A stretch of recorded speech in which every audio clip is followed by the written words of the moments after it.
Oh, good morning. Huntington's disease, Todd. Today I'm going to be talking about is now a good time to get tested for Huntington's disease. You know, with all that's going on out there in the world about Huntington's disease, I think it really is a time to reconsider, what we thought of the old days of getting tested. Now, I got tested 12 years ago. Things weren't quite as, exciting then as they are now. I went to my Center of Excellence the other day, and I had a great visit there. They were able to help figure out a few things with my, mental condition and that sort of thing. Over the last 12 years, though, things have changed dramatically. Back then, they weren't nearly as far along as they are now. So my opinion is going to be based on just the fact that, things are happening differently today, of course, than they were then. Obviously, making a decision like this requires, the help of family and maybe, professionals and that sort of thing. Just going to be my opinion today. So the 4 points today are going to be so much new research is being done. Getting plugged in early may be a good thing. The potential for getting into trials, that's another thing that's happening now. Again, when I was back in those days, hardly any trials going on at all. So now, and then finally, getting tested is easier than ever.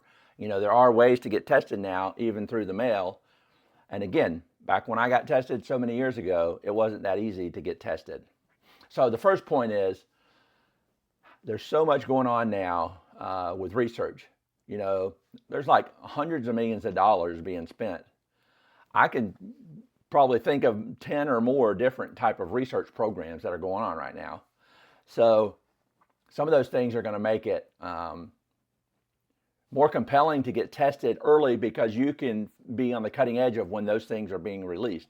When you go to a center of excellence, they tell you about things as they come out, so you get a forewarning of that. So hundreds of millions. And then now a lot of money is being spent on the neurodegenerative part of our brain.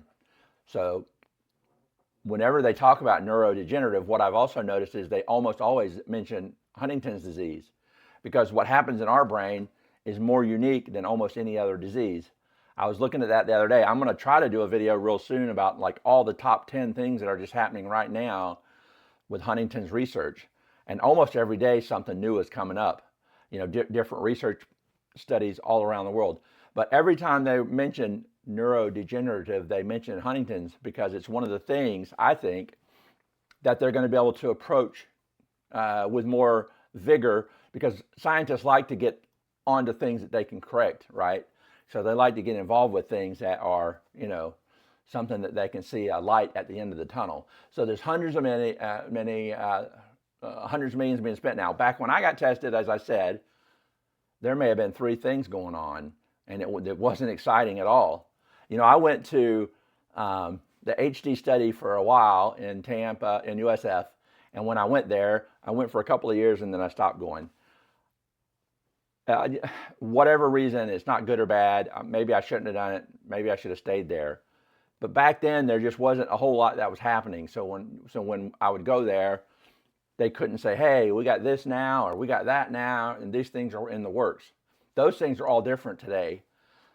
I think getting plugged in early to this whole process, and that's my second point, is going to be beneficial in today's climate. So it's nerve-wracking and it's a little bit, scary to get tested. But once you find out and you go to that Center of Excellence, you get plugged in there at the Center of Excellence. Again, they know the research that's coming out. They know the new studies. Something I didn't realize the other day when I went there to the Center of Excellence, because I haven't been for a long time. So I didn't go for several years, and I just went back this last month, or actually it was this month. Middle of the month, the 17th of this month. But when I was there, I found out that I was working with professionals. They checked the progress of where I was at. They let me meet with all the professional people they had for the mental and the emotional, and also the movement. And also they were able to help me with maybe a medication that might make me have a little bit calmer brain. They were very professional, but they also knew what they were doing. So should I have been going to the Center of Excellence longer and before? Probably. Hindsight, I can't do anything about, but I can also say this, that when I was there again, 10 years ago is how long ago it was when I stopped going there. They just didn't have a lot cooking, and nobody did. Nobody knew as much as they do now about Huntington's. So they can help you cope through going to the Center of Excellence. So you got tested, you can go in there, you can get meet with them, you can sign up for the program if you want to go over there. You can get that paid for by your medical insurance, and you can go there and have these annual or even biannual meetings. I'm going to go back in 6 months.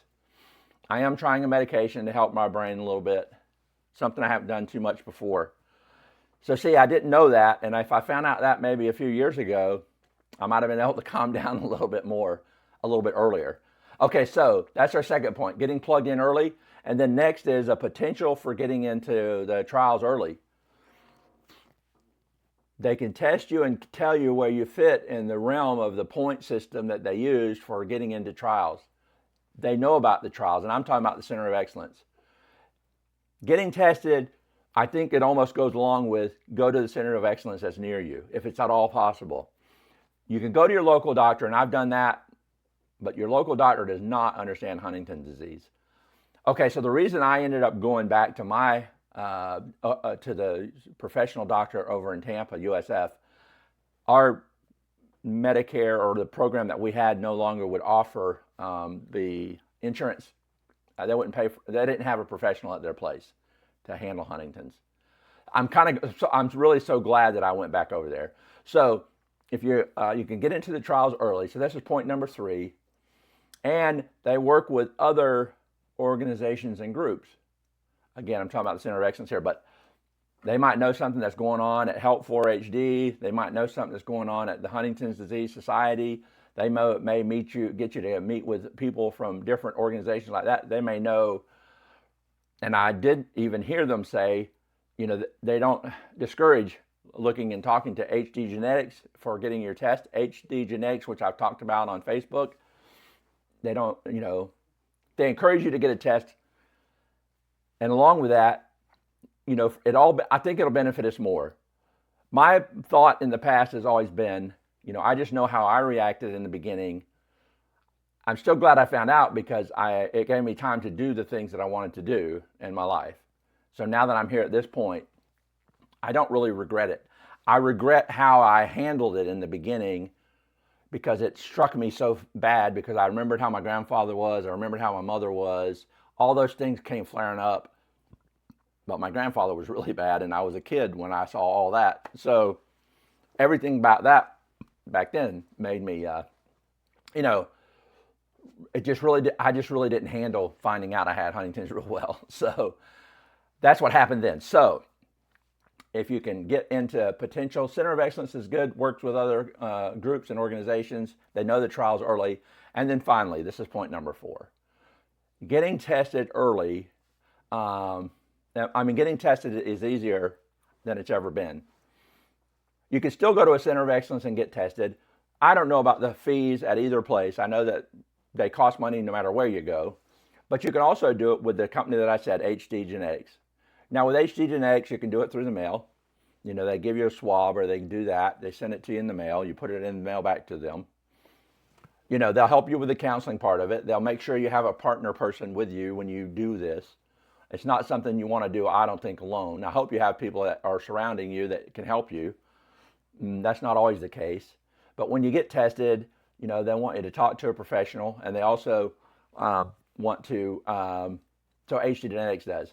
You can do it by mail, and then that's the thing. Now, everyone is different about getting tested, and I'm not saying that I have the magic answer because I still have,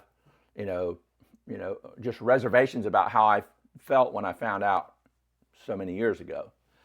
So many years ago, though, they didn't have all the hope they have now. So I think, if I were in my position I was then, with all the research that's going on, with all the hope that's out there, I don't think I would be as, apprehensive about getting tested. So, is it a good time now to get tested for Huntington's disease? I'm going to say yes, but I'm also going to say that's with a little bit of caution as to how you might react, how things might affect you. Not everybody handles things the same. And then a recap. There's so much new research, nothing like it was back then, and there's a lot of hope.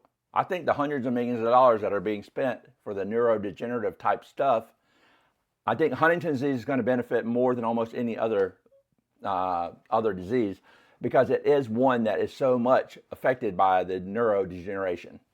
Also, getting plugged into the Center of Excellence early, so you get that advantage to getting tested early as opposed to waiting.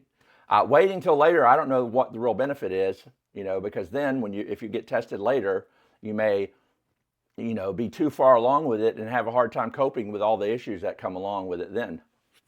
You might get too far along and you won't be able to handle all the issues that you want to get done in your family and that sort of thing. Okay, so then you get the potential, number 3, the potential of getting into trials early, and getting tested is easier than ever. HD Genetics is online at Facebook, HD Genetics. I'll slow down just a little bit for that. So we're getting to the end of this. All I'm saying is testing today doesn't have to be as intimidating and scary and all that as maybe it once was. So maybe you think about it a little bit more. There's a lot of things to weigh out. And, sometimes finding out can affect you differently than it affects others. So, you always want to call and consult with somebody professional, and family if you have them, friends that you can talk to and that sort of thing. But I think maybe now getting tested, it shouldn't be as intimidating as it once was. So that's it for today. This is Huntington's disease Todd. Come to my page and subscribe. There's going to be some videos down here on YouTube. And I'm also at TikTok. So I've got some videos there. I'm getting quite a few people that I can talk to over there as well. So that's today's video. Huntington's disease Todd.